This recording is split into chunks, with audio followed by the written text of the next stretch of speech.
Hey, welcome in. Well, here we have the latest effort to infantilize Western culture. Here's the headline: Disrupt Texts aims to scrub schools of violent, hateful classic literature. All that violent, hateful classic literature in the schools that kids are forced to read, right? Well, we know that the left is not actually opposed to violence or hate. I mean, where is the condemnation from the left of, say, Antifa violence? Well, they approve of that violence. Hateful. There's a hate they approve of and the hate that they don't. But they're not against either of these things, violence or hate. The kinds of people that want to burn books, they're not against this, and they never have been. But let's see what this is all about. A group of teachers is working to, quote, deny children access to literature, according to the Wall Street Journal, under the guise of eliminating racism, sexism, and hate speech from K-12 curriculums. And, of course, they want to get rid of some of history's most influential texts, because, of course, everything that happened before yesterday is sin. So where is this coming from, this project Disrupt Texts? Well, the Wall Street Journal says that it's Twitter agitators and critical race theory specialists who have found a home in America's public schools. But it has the support of individuals with access to influential publications like School Library Journal that have an impact on choices made in school districts across the country.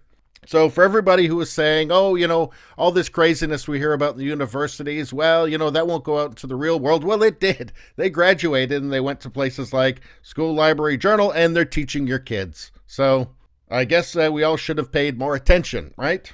Anyway, what is their reasoning here? Their reasoning, quote, their ethos holds that children shouldn't have to read stories written in anything other than the present-day vernacular, especially those in which racism, sexism, ableism, anti-Semitism, and other forms of hate are the norm, a young adult novelist involved in the project wrote in the magazine. And because these people are fanatical, we hear things like this, quote, no author is valuable enough to spare, she continued.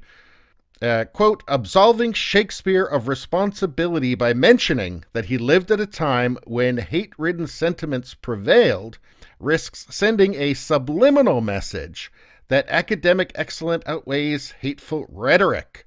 So subliminal message, it's always something invisible, like microaggressions. You don't even notice them. They're everywhere. They're so everywhere, and they're so small that you don't even notice them. They love this subliminal, things that you can't even see, but they're definitely there. What this is about is just erasing history, because history is very inconvenient to these kinds of people. It's about blocking the intellectual growth of kids, so that you end up with infantilized adults who are very easy to control and don't ask too many questions. And who's on the list here? Well, obviously Shakespeare, Homer's Odyssey's on the list, F. Scott Fitzgerald, Dr. Seuss.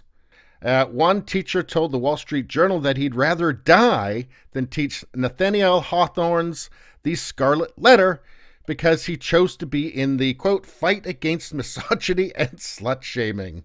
The Scarlet Letter, of course, addresses those themes directly, as one critic of Disrupt Texts pointed out, quote, if you think Hawthorne was on the side of judgmental Puritans, then you are an absolute idiot and should not have the title of educator in your Twitter bio.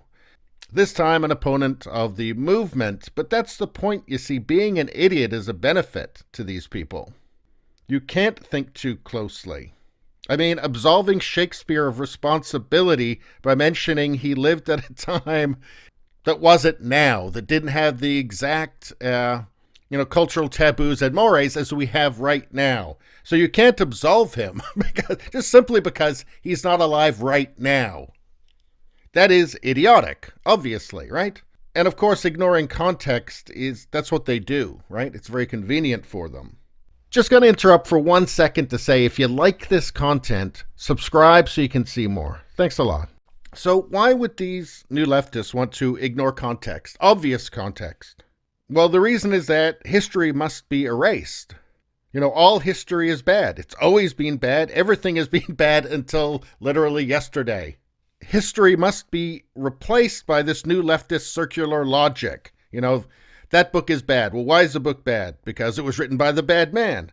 Well, why is the man bad? Because he wrote that bad book. That's really as deep as they want to get.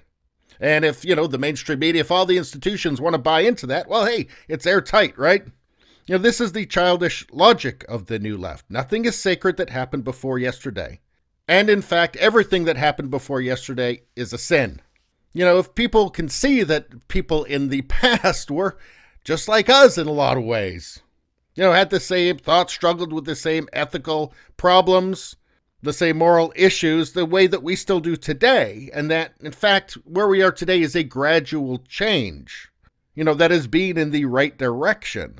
And that gives validity to ideas, like modern ideas like individual rights, individual responsibility, equality, not equity, but equality of opportunity, being judged on the content of your character, these sorts of things, which the left doesn't like.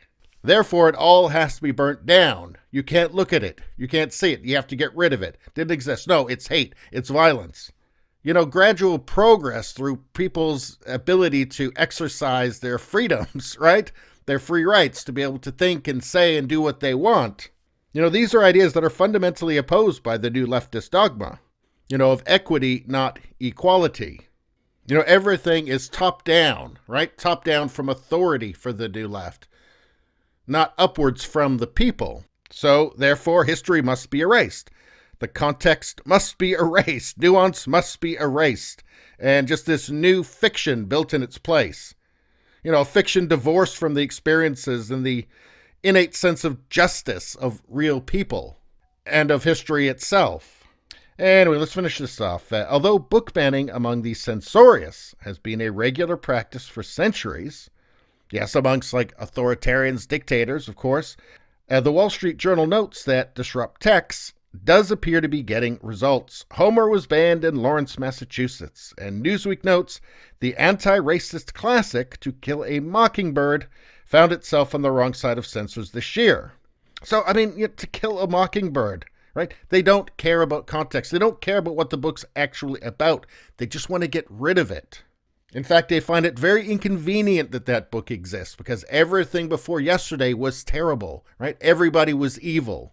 It all has to go. Civilization has to go and be replaced with their own weird crackpot racial theories. Anyway, this is all maddening. Anyway, that's all I got to say about that. Please subscribe, like, and share. That really helps me out. If you'd just like to listen, there's the podcast, To Baloney. It's on pretty much every platform, including iTunes. Thanks a lot. See you next time.